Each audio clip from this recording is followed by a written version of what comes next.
Welcome dear students. आज हम topic की बात करेंगे डिग्री ऑफ फ्रीडम के बारे में। पिछले लेक्चर में इससे पहले आप और हम क्या पढ़ चुके हैं, आपने और हमने सीखा डिफरेंट गैस लॉ कैसे होते हैं, गैस अंडर डिफरेंट सिचुएशन कैसा बिहेव करती है, इसके बारे में आप और हमने सीखा। और इस लेक्चर में आप और हम समझेंगे कि जो गैस मॉलिक्यूल को एनर्जी दी जाती है, किसी भी गैस सैंपल को एनर्जी सप्लाई जब की जाती है तो वो एनर्जी किस तरह से डिस्ट्रीब्यूट होती है। Monoatomic gas, diatomic gas, triatomic gas, in gaseous substance को ये एनर्जी रिसीव कैसे होती है, इस पे आज हम चर्चा करेंगे। और इसी की मदद से हम आगे law of equipartition of energy इसको समझेंगे। गैसियस सब्सटेंस की स्पेसिफिक हीट कैपेसिटी क्या होती है, कितने तरह की होती है, इसके बारे में जानकारी लेंगे। और साथ ही साथ मोलार स्पेसिफिक हीट कैपेसिटी जो कि गैसियस सब्सटेंस के लिए बहुत ही इंपॉर्टेंट होती है, उसके बारे में भी समझेंगे। देयरआफ्टर हम जब दो गैसियस सब्सटेंस को आपस में मिक्स कर दिया जाए तो मिक्सचर का बिहेवियर कैसा होगा, मिक्स होने के बाद में क्या क्या चेंजेस आएंगे, इसके बारे में आज इस टॉपिक में हम बात करने वाले हैं। तो पहला टॉपिक है डिग्री ऑफ फ्रीडम। देखिए, फ्रीडम को कहते हैं हिंदी में आजादी। आजादी, ये जो हम कहते हैं फ्रीडम का मतलब, एक्चुअली में यहां आजादी का सेंस नहीं ना लगाते हुए हम ये समझते हैं कि मैं अगर किसी गैस सैंपल को एनर्जी प्रोवाइड करता हूं बाय सम मैकेनिज्म, एक्सटर्नल सोर्स से वर्क करवा के टेम्परेचर अलग अलग तरीकों से बढ़ाया जा सकता है, तो जो भी एनर्जी सप्लाई होगी वो एनर्जी आखिर उस सिस्टम के गैस मॉलिक्यूल किस तरह से रिसीव करेंगे, उस सिस्टम के गैस मॉलिक्यूल कैसे आपस में डिस्ट्रीब्यूट करेंगे, अगर उसको किसी बात से समझना हो तो वो होता है degree of freedom. Degree of freedom का मतलब जब एनर्जी प्रोवाइड करने के बाद सिस्टम उसे किस पार्ट में यूटिलाइज करता है, इसे हम डिग्री ऑफ फ्रीडम के नाम से जा सकते हैं। देखिए, अभी तक हमने काइनेटिक थ्योरी ऑफ गैस की स्टार्टिंग में जब असम्पशंस की बात की थी, पोस्टुलेट्स की बात की थी, तो आप सभी स्टूडेंट ये बात जानते हैं कि पोस्टुलेट्स डिस्कस करते समय हमने माना था कि गैसियस मॉलिक्यूल्स के बीच में कोई इंटरैक्शन, मतलब पुश और पुल आपस में नहीं है। गैसियस मॉलिक्यूल के बीच में कोई इंटरैक्शन आपस में पुश और पुल नहीं है। इसका मतलब हमने ये माना था कि गैसियस मॉलिक्यूल्स केवल और केवल ट्रांसलेशन मोशन कर रहे हैं, या उनके पास जो भी टोटल एनर्जी है वो इंटरैक्शन के कारण नहीं है। और इंटरैक्शन के कारण एनर्जी नहीं मतलब टोटल पोटेंशियल एनर्जी नहीं है। तो जो भी एनर्जी गैसियस मॉलिक्यूल के पास है वो टोटल काइनेटिक एनर्जी है। अब ये टोटल काइनेटिक एनर्जी गैस को कैसा मोशन करवा सकती है। तो मान लो गैस मॉलिक्यूल है, मोनोएटॉमिक गैस मॉलिक्यूल है, मान लेते हैं पेन है, मोनोएटॉमिक गैस मॉलिक्यूल है। अगर ये पेन पूरा के पूरा ऐसा जा रहा है, इस तरह से जा रहा है, तो देखिए अगर एक सेकंड में पेन का यह हिस्सा आगे बढ़ता है तो उतने ही एक सेकंड में पेन का हिस्सा यह भी आगे बढ़ता है। मतलब पेन का यह हिस्सा आगे बढ़ रहा है, पेन का यह हिस्सा आगे बढ़ रहा है और साथ साथ जा रहे हैं, बराबर है। ऐसे मोशन को कहा जाता है ट्रांसलेशनल मोशन। इस मोशन को कौन से मोशन कहा जाता है? Translational motion. दूसरा बात, अगर मान लो गैस मॉलिक्यूल डायटॉमिक है तो हो सकता है कि गैस मॉलिक्यूल इस तरह की मोशन कर रहा हो, है ना, ऐसी मोशन भी हो सकती है। ऐसी मोशन को कौन सी मोशन कहा जाता है? This motion is called rotational motion. मतलब अगर हमने एनर्जी प्रोवाइड की, हो सकता है स्ट्रेट पाथ पर मोशन करता हो सकता है वो घूमना स्टार्ट कर चुका हो, अगर डायटॉमिक है, ट्राइटॉमिक है तो। और अगर मैं मानो आइडियल गैस ना मानते हुए रियल गैस मानो, तो रियल गैस में इंटरैक्शन भी काउंट करना होता है। और जब हम रियल गैस में इंटरैक्शन काउंट करते हैं तो हमारा सीधा मानना होता है कि हायर टेम्परेचर पर, ये मान लो डायटॉमिक गैस मॉलिक्यूल है, ये वाला गैस मॉलिक्यूल, ये वाला गैस मॉलिक्यूल, इनके बीच का ये बॉन्ड है। बॉन्ड मतलब बॉन्डिंग। और बॉन्ड को समझना है स्प्रिंग जैसा समझना, क्योंकि बॉन्ड को हमेशा स्प्रिंग की मदद से समझाया जा सकता है। ये स्प्रिंग मॉडल की मदद से टेम्परेचर बहुत हाई कर दिया तो ये गैस मॉलिक्यूल स्प्रिंग की तरह कंप्रेस भी हो सकते हैं, एक्सपांड भी हो सकते हैं, इस तरह की मोशन कर सकते हैं। और जब ये मोशन होगी, पास आना दूर जाना, पास आना दूर जाना, पास आना दूर जाना, गैसियस मॉलिक्यूल जब रियल माने जाए, तब उस केस में स्प्रिंग मॉडल से समझाया जा रहा है। अब स्प्रिंग में अगर मान लो पास आए तो कंप्रेशन है, स्प्रिंग में पास आए तो कंप्रेशन है, और दूर गए तो क्या है, एक्सपांशन है। पास आए कंप्रेशन है, दूर गए तो क्या है, एक्सपांशन है। तो कंप्रेशन और एक्सपांशन है मतलब पोटेंशियल एनर्जी है। पोटेंशियल एनर्जी साथ साथ मोशन कर रहे हैं, मोशन मोशन तो काइनेटिक एनर्जी है, क्योंकि स्प्रिंग की पोटेंशियल एनर्जी आपको हम जानते हैं हाफ के एक्स स्क्वायर होती है स्प्रिंग की पोटेंशियल एनर्जी। मैं एक गैस मॉलिक्यूल को दूसरे गैस मॉलिक्यूल से अगर ऐसा मानता हूं कि बॉन्ड जो बनाया हुआ है लाइक स्प्रिंग है, तो ये अगर पास आएंगे तो पास आने पे कंप्रेशन होने वाला है, और अगर ये दूर जाएंगे तो इनके बीच में क्या होने वाला है, एक्सटेंशन होने वाला है। दोनों ही स्थितियों में पोटेंशियल एनर्जी फंक्शन से देखिए हाफ के एक्स स्क्वायर मतलब पोटेंशियल एनर्जी पोजेस करता है, और साथ साथ मोशन कर रहा है तो काइनेटिक एनर्जी भी हो रहा होता है। मतलब हम ये कह सकते हैं इस पूरे सिस्टम में तीन तरह के मोशन देखे जा सकते हैं। ट्रांसलेशनल मोशन, सेकंड हम कह सकते हैं रोटेशनल मोशन, और थर्ड हम कह सकते हैं वाइब्रेशनल मोशन, जो कि नॉर्मली टेम्परेचर पे ऑब्जर्व नहीं किए जाते।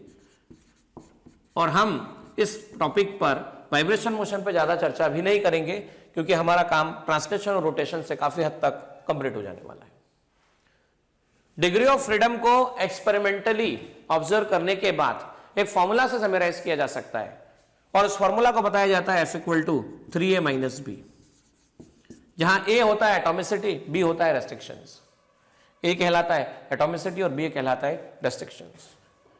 Depending on the nature of gas, अलग अलग तरह के गैस के नेचर पर, जैसे मोनोएटॉमिक, डायएटॉमिक, ये ट्राइएटॉमिक लेकिन लीनियर है, और ये ट्राइएटॉमिक आप चेक कर सकते हैं नॉन लीनियर है। ये triatomic non linear gas molecule है। इन गैस मॉलिक्यूल्स के लिए अलग अलग डिग्री ऑफ फ्रीडम बताई जा सकती है। We can discuss different degree of freedoms. जैसे मोनोएटॉमिक गैस मॉलिक्यूल है, तो मोनोएटॉमिक या तो एक्स में जा सकता है, मोनोएटॉमिक या तो एक्स में जा सकता है, या वाई में जा सकता है, या जेड में आ सकता है। मोनोएटॉमिक या तो एक्स में जा सकता है, या वाई में जा सकता है, या जेड में आ सकता है, बराबर है। तो डिग्री ऑफ फ्रीडम में हम ये बोले कि ए एटॉमिसिटी, बी रेस्ट्रिक्शन, और एफ आपके पास में है 3a - b। तो ए एटॉमिसिटी मतलब कितना आ गया, 1।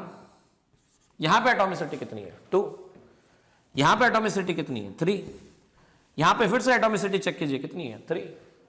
और बी का मीनिंग है रेस्ट्रिक्शंस। देखिए ये मोनोएटॉमिक गैस किसी के साथ में कनेक्टेड नहीं है, किसी के साथ एसोसिएटेड नहीं है, किसी के साथ इसका कोई रेस्ट्रिक्शंस नहीं है, हम ये कह सकते हैं 0।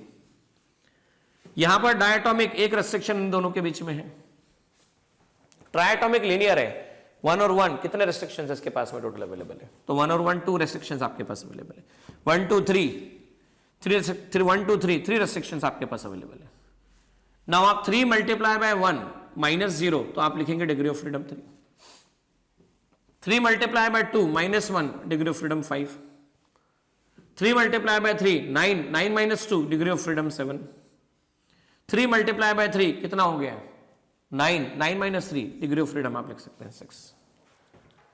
मतलब अगर हम शॉर्टकट में कहें तो इस फॉर्मूले की मदद से डिग्री ऑफ फ्रीडम पहचानी जा सकती है और निकाली भी जा सकती है।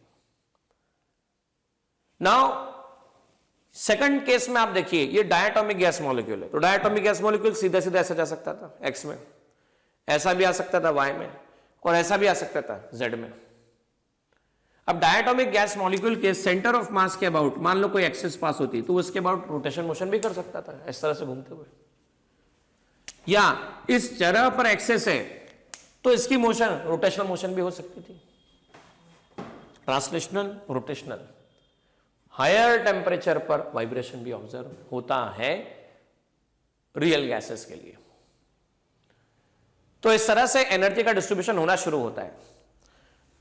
अब ये एनर्जी का डिस्ट्रीब्यूशन जो हो रहा है, ये डिग्री ऑफ फ्रीडम में कैसे डिस्ट्रीब्यूट होगा, मतलब यहां पे 3 है डिग्री ऑफ फ्रीडम, हमने टोटल एनर्जी प्रोवाइड की, तो 3 डिग्री ऑफ फ्रीडम में वो टोटल एनर्जी डिस्ट्रीब्यूट होगी कैसे? 5 डिग्री ऑफ फ्रीडम में कैसे डिस्ट्रीब्यूट होगी? 7 डिग्री ऑफ फ्रीडम में आखिर वो किस तरह से रिसीव करेगा? 6 डिग्री ऑफ फ्रीडम में हमें समझना होगा कि ये कैसे रिसीव करने वाला है। तो डिग्री ऑफ फ्रीडम जितनी होगी, एनर्जी की शेयरिंग उसके हिसाब से होगी, और ये जिस लॉ की मदद से बताया जाता है उस लॉ को कहते हैं law of equipartition of energy. Term सुनिएगा, क्या? लॉ, लेकिन कौन सा? Equipartition of energy. मतलब जो भी एनर्जी डिवाइड होगी वो इक्वली डिवाइड होने वाली है। सो अब हम चर्चा कर रहे हैं law of equipartition of energy. Law of equipartition of energy, देखिए ध्यान से, लॉ, लेकिन कौन सा है? इक्वी, और ये क्या है? पार्टीशन। इक्वल पार्टीशन होगा एनर्जी का। तो law of equipartition of energy कहता है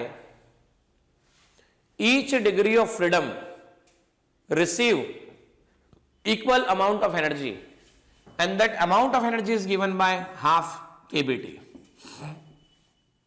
हाफ केबीटी। केबी क्या कहलाता है? Boltzmann constant. केबी क्या कहलाता है? Boltzmann constant. इसकी वैल्यू कितनी होती है? That is equal to R upon N A. फिर से रिपीट कर रहा हूं, according to law of equipartition of energy each degree of freedom receive equal amount of energy. Each degree of freedom receive equal amount of energy. मतलब मैंने यहां पर monoatomic gas बनाया, ए बनाया, बी बनाया, एफ बनाया, atomicity 1, restriction 0, formula 3a minus B लगा लीजिए, 3 आ जाता है आपके पास में। एटॉमिसिटी डायटोमिक, ट्राइटोमिक लीनियर और ट्राइटोमिक नॉन लीनियर।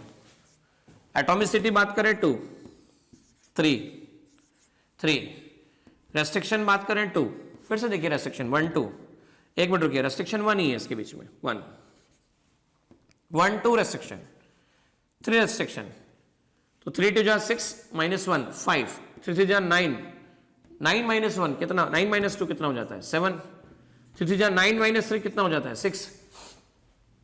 यहां टोटल डिग्री ऑफ फ्रीडम 3 है। मतलब इसमें एनर्जी डिस्ट्रीब्यूशन होगा half KBT comma half KBT, her degree of freedom को मिलने वाला है हाफ केबीटी। सो टोटल कितना आएगा एक गैस मॉलिक्यूल के लिए? Half KBT plus half KBT plus half KBT, 3/2 KBT for single gas molecule. एक गैस मॉलिक्यूल की 3 डिग्री ऑफ फ्रीडम है, तो हर डिग्री ऑफ फ्रीडम को half KBT amount of energy मिलता है। अब ये law of equipartition of energy experimentally verified है, ये बात एक्सपेरिमेंटली देखी गई है। मान लीजिए अब हम इसके लिए लिखते हैं तो कितना आ जाएगा? हाफ केबीटी पहली डिग्री ऑफ फ्रीडम। ऐसे ही करके आप टोटल कितने टाइम्स लिख सकते हैं? आप लिख सकते हैं 3, उसके बाद में कितना? 4, और उसके बाद में आप क्या लिख सकते हैं? 5।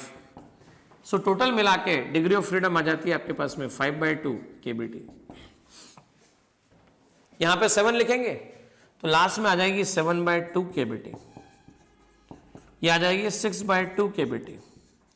इस तरह से हम ये कह सकते हैं हमें 1/f/2 केबीटी। तो देखिए यहां पर f की वैल्यू 3 है, यहां f की वैल्यू 3 है तो ये हो जाएगा 3/2 केबीटी।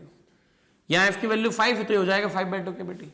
यहां f की वैल्यू 7 है तो ये हो जाएगा 7/2 केबीटी। यहां f की वैल्यू 6 है तो ये हो जाएगा 6/2 केबीटी। सो कुल मिला के हम ये फॉर्मूला लिख दें, ज्यादा बेहतर होगा। क्या? कि जो गैस मॉलिक्यूल को टोटल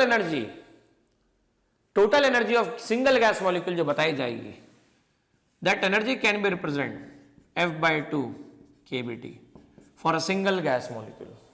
आप देखिए 3/2 kBT, 5/2 kBT, 7/2 kBT, 6/2 kBT, कुछ इस तरह से लिखा जा सकता है।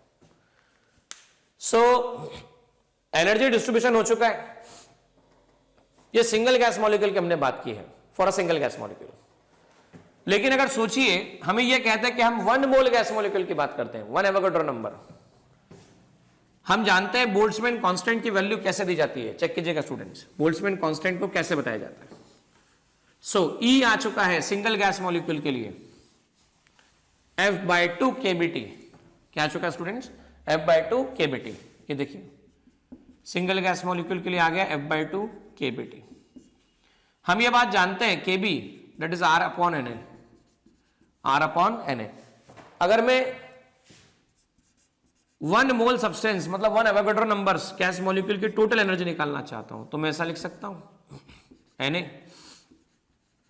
Kb into T. Na Kb into T को मैं U से बताता हूं, सपोज F/2 Na, K को लिख सकते हैं R/Na इंटू टी। ये आपके पास में एनर्जी आ जाती है, Na से Na कैंसिल, F/2 RT। कितनी एनर्जी आ जाती है, F/2 RT।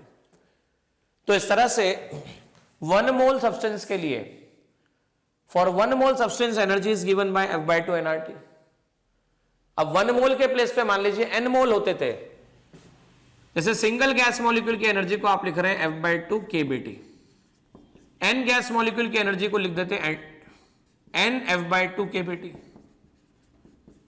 अब सिंगल गैस मॉलिक्यूल की एनर्जी लिख रहे हैं आप, मान लीजिए F/2 RT सिंगल 1 मोल के लिए, फॉर 1 मोल, तो n मोल के लिए लिख देते हैं U dash n F/2 RT। इस तरह से आसानी से लिखा जा सकता है। आप देखिए F/2 nRT, ये U डैश आपके पास आता है। आप ये भी जानते हैं, हम पहले भी पढ़ चुके हैं क्या, कि PV equal to nRT, PV equal to nKT और PV इक्वल टू mRT। तो अगर m ग्राम सब्सटेंस के लिए एनर्जी लिखना हो तो nRT के प्लेस पे आप क्या लिख सकते हैं, you can write down nRT के प्लेस पे PV और PV के प्लेस पे mRT। तब भी एनर्जी का formula U dash can be written F/2 mRT, F/2 mRT। जबकि स्मॉल r क्या कहलाता है, स्मॉल r कहलाता है specific gas constant. Small r क्या कहलाता है, स्पेसिफिक गैस कांस्टेंट, जिसकी वैल्यू दी जाती है small r that is equal to capital R upon m, small r that is equal to capital R upon m। यहां m नॉट कहा जाए तो ज्यादा बेहतर होगा, मोलर मास, मोलर मास। ठीक है स्टूडेंट, तो हमने यहां तक समझ लिया। अब चलिए कुछ क्वेश्चंस के माध्यम से समझते हैं, with the help of questions कि डिग्री ऑफ फ्रीडम से क्या अंडरस्टैंडिंग मिलती है। देखिए स्टूडेंट, यहां पर एक क्वेश्चन कहा गया है कि आपके पास में मान लो कंटेनर है, इस कंटेनर का प्रेशर P और वॉल्यूम V मेंटेन किया आपने, इसमें आपने मोनो एटॉमिक गैस ले लिया, मोनो एटॉमिक। अब वो ऐसा कि मोनो एटॉमिक गैस की टोटल एनर्जी जो है वो दी गई है 3/2 PV। अब सेम आपने एक कंटेनर लिया, same container, pressure volume same maintain किया, लेकिन आपने इसमें मोनो एटॉमिक के प्लेस पे डायटोमिक गैस फिलअप कर दिया। मोनो एटॉमिक के प्लेस पे कौन सा गैस फिलअप कर दिया, डायटोमिक गैस फिलअप कर दिया। तो भाई मोनो एटॉमिक की टोटल ट्रांसलेशनल काइनेटिक एनर्जी कितनी होगी, डायटोमिक की टोटल ट्रांसलेशनल काइनेटिक एनर्जी कितनी होगी, डायटोमिक की total energy translational plus rotational energy कितनी होगी, ये आपको और हमको बताना है। तो देखिए यहां पर एनर्जी का फॉर्मूला मोनो एटॉमिक गैस हमने ले रखा है। सो मोनो एटॉमिक गैस के लिए एनर्जी का फॉर्मूला दे रखा है आपको 3/2 PV, 3/2 PV। अब 3/2 PV, PV equal to 3 format है PV के, PV के 3 फॉर्मेट में एक फॉर्मेट है PV equal to nRT, PV equal to mRT, nKT और PV इक्वल टू mRT, ऐसा लिखा जा सकता है। मान लीजिए मैं PV के प्लेस पे सिंगल गैस मॉलिक्यूल लेता हूं और सिंगल गैस मॉलिक्यूल n की वैल्यू 1 रख देता हूं और 3/2 PV के प्लेस पे मैं KT लिख देता हूं। मैं आपको सिंगल गैस मॉलिक्यूल के लिए एनर्जी का अभी फॉर्मूला बता चुका था, that was F/2 KT, F/2 KT। Compare करके देखो, F की वैल्यू 3 आ जाती है, F की वैल्यू 3 आती है, इसका मतलब क्या हुआ, अभी आपके सामने मैंने F का फॉर्मूला बताया था मोनोएटॉमिक गैस के लिए, F इक्वल टू होता है 3A - B, बराबर। सो एटॉमिसिटी 1 और रेस्ट्रिक्शन 0, एटॉमिसिटी 1, रेस्ट्रिक्शन 0, तो F3 आ रहा है आपके पास में। Got the point. अब बच्चों F3 आ गया, मोनोएटॉमिक है, तो मोनोएटॉमिक की 3 पॉसिबिलिटी है कि भाई X में जा सकता है ट्रांसलेशन, Y में जा सकता है ट्रांसलेशन, Z में आ सकता है translation. X translation, Y translation, Z translation motion. अब यही सेम डायटोमिक गैस के लिए बात की जाती थी। तो डायटोमिक गैस के लिए आप और हम जानते हैं, डायटोमिक गैस के लिए F की वैल्यू आती है 3A माइनस B। आप चेक कीजिएगा A की वैल्यू कितनी है, एटोमिसिटी कितनी है 2, रेस्ट्रिक्शन कितने हैं 1 रेस्ट्रिक्शन है, 5 आ जाता है। अच्छा, degree of freedom 5 I. Diatomic में ये डायटोमिक गैस है, डायटोमिक गैस का ट्रांसलेशन मोशन X में, डायटोमिक गैस का ट्रांसलेशन मोशन Y में, डायटोमिक गैस का ट्रांसलेशन मोशन Z में। तो अभी भी ट्रांसलेशन मोशन तो 3 डायरेक्शन में पॉसिबल है। तो ट्रांसलेशन मोशन की एनर्जी जो लिखी जाएगी इस पर्टिकुलर गैस मॉलिक्यूल के लिए, वो एनर्जी भी 3/2 PV आएगी। पर इस गैस मॉलिक्यूल की टोटल एनर्जी लिखने की जब बात की जाएगी तो आप डिग्री ऑफ फ्रीडम देख सकते हो, that degree of freedom is 5, 3 translational और 2 रोटेशनल, 3 ट्रांसलेशनल और 2 rotational. Rotational centre of mass के अबाउट एक एक्सेस पास होगी उसके अबाउट, और किसी भी एक मॉलिक्यूल से पास होने वाली एक्सेस के अबाउट। ऐसा घुमा लीजिए और एक ऐसा घुमा लीजिए, तो टोटल एनर्जी आएगी 5/2 PV। PV के प्लेस पे आप लिख दीजिए NRT, NKT और MRT। N की वैल्यू 1 ले सकते हैं, 5/2 RT, 5/2 KT, 5/2 1 ग्राम ले लीजिए स्मॉल RT। ना एक क्वेश्चन और दिया गया है आपको, क्वेश्चन में कहा गया है कि ऑर्गन गैस है, ऑर्गन गैस को फिलअप किया गया किसी कंटेनर के अंदर। ऑर्गन गैस मतलब कौन सी गैस हो गई, ऑर्गन गैस मतलब कौन सी गैस हो गई, आप जानते हैं 18 ग्रुप। हमने क्या किया, कंटेनर लिया, इसमें टेम्परेचर 1 डिग्री सेल्सियस से बढ़ा दिया और आपसे पूछा टेम्परेचर बढ़ाया मतलब एनर्जी प्रोवाइड की, टेम्परेचर बढ़ाया मतलब एनर्जी प्रोवाइड की, तो एनर्जी इसे रिसीव हो रही है। तो बताइए ट्रांसलेशनल एनर्जी का शेयर कितना है और रोटेशनल एनर्जी का शेयर कितना है। ट्रांसलेशनल एनर्जी का शेयर कितना है और रोटेशनल एनर्जी का शेयर कितना है हमें बताना है। तो देखिए पहले ऑर्गन है, तो शेयरिंग का कंसेप्ट जो है वो टोटल डिग्री ऑफ फ्रीडम पे डिपेंड है। जैसा डिग्री ऑफ फ्रीडम होगा हर पार्ट को उतना एनर्जी मिलने वाला है। ऑर्गन ये सारा के सारा ग्रुप कौन सा गैस का ग्रुप होता है, मोनो एटॉमिक गैस सिस्टम। और मोनो एटॉमिक गैस सिस्टम में A की वैल्यू देखी जा सकती है 1 और रेस्ट्रिक्शन की वैल्यू देखी जा सकती है 0। F can be written 3A minus B। A की वैल्यू 1, B की वैल्यू आपके पास में 0 है, ये 3 आ जाता है। सो इसके पास में डिग्री ऑफ फ्रीडम 3 है। इसका मतलब क्या है, केवल और केवल ट्रांसलेशन मोशन पॉसिबल है, translation motion in X, translation motion in Y and translation motion in Z। तो 3 डिग्री ऑफ फ्रीडम होने का मतलब शेयर ऑफ ट्रांसलेशनल एनर्जी, सारी की सारी एनर्जी तीनों को मिल जाएगी। तो 100 के 100% एनर्जी मिलेगी किसको, ट्रांसलेशनल मोशन को। कौन सी मोशन को, ट्रांसलेशनल मोशन को।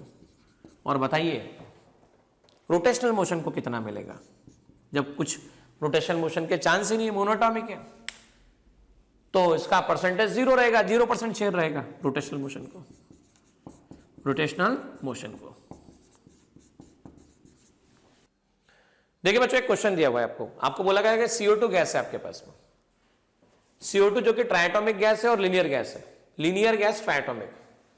Main kinetic energy of 1 gram gas will be, और सब NKT के टर्म में दिया हुआ है। N है total number of gas molecule, K है बोल्ट्जमैन कांस्टेंट और T है टेम्परेचर। देखिए यहां पर हम ये बात जानते हैं, we all are aware about this fact कि energy of single gas molecule is given by F/2 NKT, F/2 NKT। K जबकि यहां पे कौन सा कांस्टेंट होता है, बोल्ट्जमैन कांस्टेंट होता है सिंगल गैस मॉलिक्यूल के लिए। अच्छा, सिंगल गैस मॉलिक्यूल के लिए F/2 होता है, तो ट्राइएटॉमिक के लिए देखिए लीनियर है, ट्राइएटॉमिक है और लीनियर गैस मॉलिक्यूल है। तो रेस्ट्रिक्शन की बात करें, भले यहां पर आपको डबल बॉन्ड दिख रहे हैं, डबल बॉन्ड दिख रहे हैं, लेकिन एक्चुअलिटी में रेस्ट्रिक्शन जो होंगे बॉन्ड्स के नंबर पे डिपेंड नहीं करते। C और O एक रेस्ट्रिक्शन है, बॉन्ड 2 है, रेस्ट्रिक्शन एक है। C और O बॉन्ड 2 है बच्चों, रेस्ट्रिक्शन एक ही है। यहां से यहां तक रेस्ट्रिक्शन F की बात करें 3a - b, एटॉमिसिटी आप चेक कर सकते हैं 3, रेस्ट्रिक्शन चेक कर सकते हैं 2, 9 - 2 आपके पास 7 आता है। तो हम बात करते हैं 7/2 NKT for single gas molecule. भाई अब यहां पर 1 ग्राम सब्सटेंस दिया हुआ है, 1 ग्राम सब्सटेंस, तो 1 गैस मॉलिक्यूल के लिए तो total number of gas molecule कितने हैं हमें देखना पड़ेगा।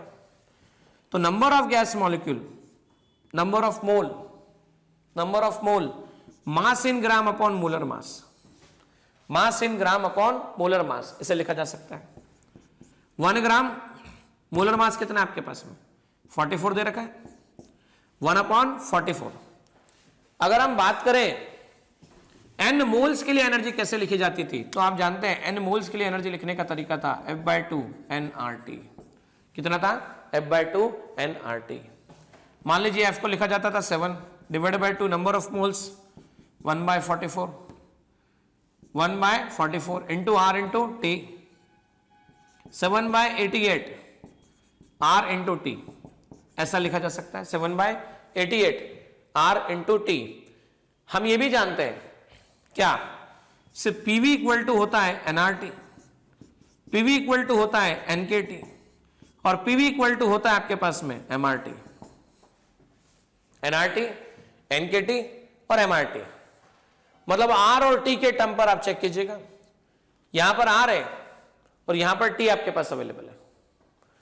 R और T अगर आप इसमें एक छोटा सा मॉडिफिकेशन करते हैं अपनी मर्जी से, देखो क्या मॉडिफिकेशन करते हैं, 7/2 1/44, यहां Na मल्टीप्लाई करते हैं और यहां पर R/N, यहां Na मतलब एवोगैड्रो नंबर है और बेसिकली ये सब Na ही है, एवोगैड्रो नंबर की हम बात कर रहे हैं, दिस इज Na मतलब एवोगैड्रो नंबर। सो R/Na कितना हो जाने वाला है आपके पास में 7/88 NaKT, 7/88 NaKT, ऐसा इसे लिखा जा सकता है। तो हमारे पास में ऑप्शन निकलकर सही आता है 7/88 NaKT। ना इसके बाद आप और हम स्टूडेंट्स डिस्कशन करेंगे टॉपिक जिसका नाम है मीन फ्री पाथ।